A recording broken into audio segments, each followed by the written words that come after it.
ঠোকর খেয়ে এসেছে, সব বন্ধ। এটা চিকু কেমন লাগলো? সানি তো মুখে লুকিয়ে নিয়েছে। ব্যাপারটা হচ্ছে কে আসছে হচ্ছে যে রাত্রি 1টার সময় আমরা বেরিয়েছি আইসক্রিম খাওয়ার জন্য।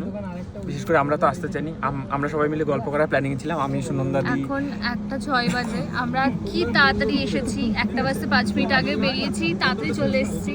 এসে দোকানের সামনে এখন সবাই মিলে শোক পালন করছি। ডান হাতে একটা 84 পান বলে আছে, তারপর ফাইনালি আমরা আইসক্রিম খুঁজে পেলাম।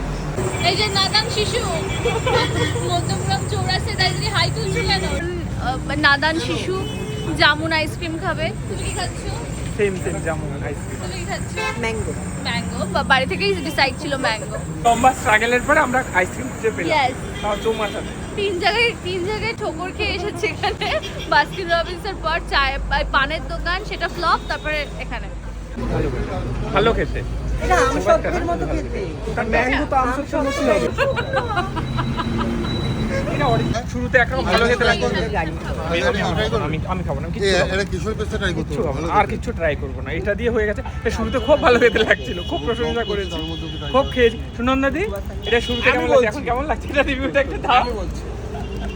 আমার কাছে শুধু খাওনি এটা, তুমি এটা খেয়েছো? আমি বিট ফ্লেভার। ফাইনালি আমাদের ঘোরাফেরা কমপ্লিট, আইসক্রিম খাওয়া কমপ্লিট, এখন আমরা বাড়ি ফিরলাম। থ্যাংক ইউ, ধন্যবাদ ভিডিওটা দেখার জন্য।